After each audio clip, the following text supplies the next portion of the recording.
Hi, we're the Midwest Jobbers Association, and today we're going to talk to you about Smackdown's Year in Review.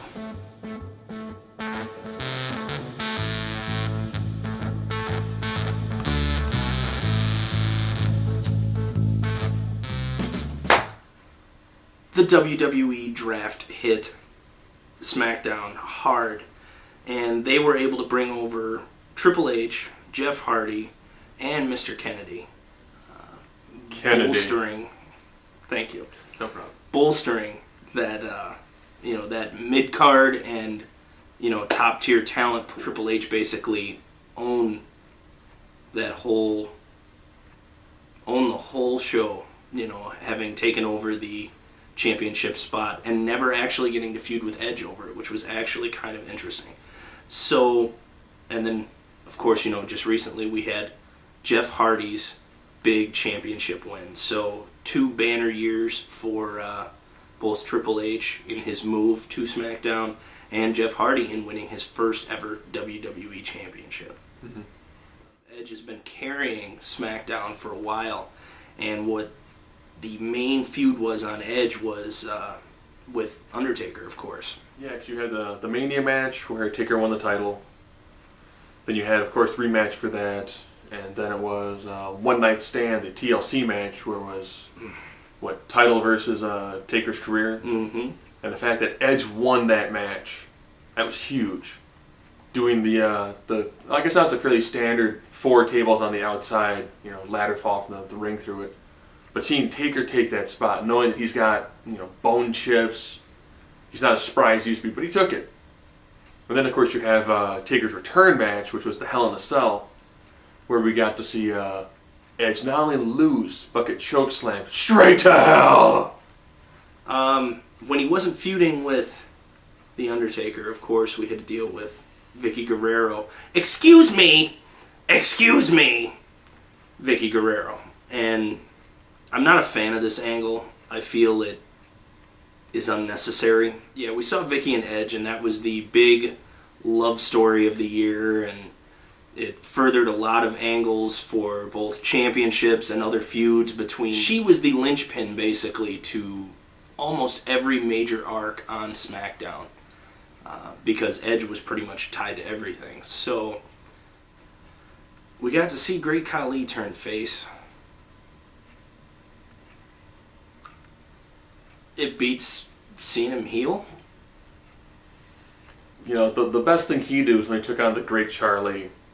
That was about it. Then I guess the kiss cam now. I guess he's into thick chicks. I mean, it really worked for Mike Awesome. Vladimir Kozlov. Double E. Why he's being pushed, I don't know. Kozlov having a banner year, and he really did. He had a great year for a career. As a fan watching that year, it was horrible. It was absolutely horrible. No charisma. Limited ring set in terms of moves. Here's what I've seen of Kozlov. I don't sell move. Hit big fist. Kick you in chest so hard it's like Mortal Kombat finishing move. You come off ropes, I give you headbutt. I pin you. I look like bitter beer face whole time. I leave ring. Wow, that just screams. Don't you want to buy my t-shirt? Don't you want to buy a little stuffed animal looking like me? Don't you want to buy an inflatable Kozlov forehead or whatever they're going to try to do to market the guy? The Big Show made a comeback. And how did he make his comeback? By getting his nose broken by Floyd Money Mayweather. Now retired. Now, Show had to get down like on both knees and then lay down. And Money Mayweather had to be on like a step stool. But he broke his nose, which led into one of those big get non-wrestling fans to drop $50 to watch WrestleMania. Show worked hard for this match. Hard. Show worked harder than I've probably ever seen him work over in WCW when he first started. And he did everything he could to protect Floyd in this match took on a whole posse, made it work. Yeah, he lost because you knew he was going to, because the outsider always wins matches. But, made it work, made it entertaining. We saw a new Divas champion get crowned over on SmackDown. So now we have 2 women's divisions, one on each show.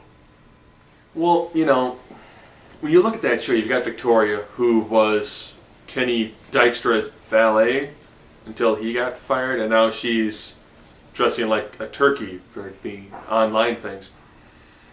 Now, how come you don't put it on an established woman? Instead you put it on the person who's being, slooped by Taker. Now, I really don't watch SmackDown that much.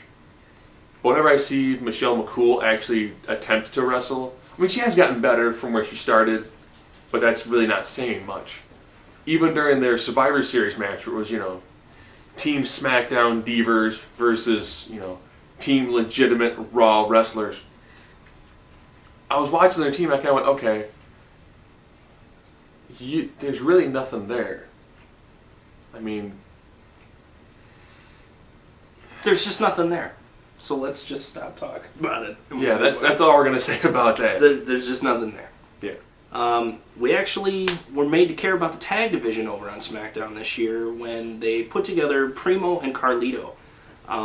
I can't speak for my counterpart yet again here, but I know that they give me kind of a Los Guerreros feel, and I'm assuming that's what they're going for, given the Latino edge that they're putting on this, and it's just fun to watch them wrestle. They have decent chemistry together, being family, and the moves they pull off, they look good, and they look good against their opponents. Their opponents, for whatever reason, are starting to adapt to that style, and Ryder and Hawkins, and the other odd pairings they put together, Jimmy Wayne Yang and Shannon Moore at the time. They're putting these people together, and it's turning out nice. So yeah, people like Jesse and Festus, they had some pretty good matches against Miz and Morrison, who I think have really made everyone care about a tag division because they're on every single show, either feuding with the champions, holding the belts,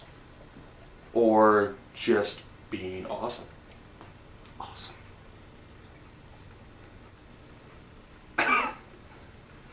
Edge wins the belt in a surprise comeback against Triple H. Didn't see it coming. Didn't understand where it came from. It worked, but it was more of a shock for a shock's sake. It was nice to see Edge come back and actually get involved in the Vladimir Kozlov Triple H match because, if you're pushing somebody as your unbeatable heel, the last thing you want to do is have him be beaten. And the sad side is either you have him get defeated or he becomes your champion.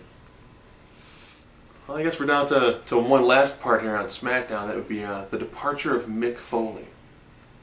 I get a little choked up about this, so I'm going to let my counterpart handle this. Now, Mick Foley has done a lot for the WWE.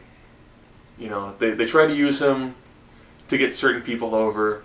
He worked a lot with Edge and got Edge over. Worked a lot with, Orton, got Orton over. And then all of a sudden he became an announcer. Mick Foley left. He went to some place that we're going to discuss later. But, I've met Mick Foley a couple times. Wish him all the luck in the world. And I guess that'll probably do it for our SmackDown review of the year. Or year in review. However you want to look at it. I'm GL Josh of the Midwest Jobbers Association. He is the man, the myth, the legend.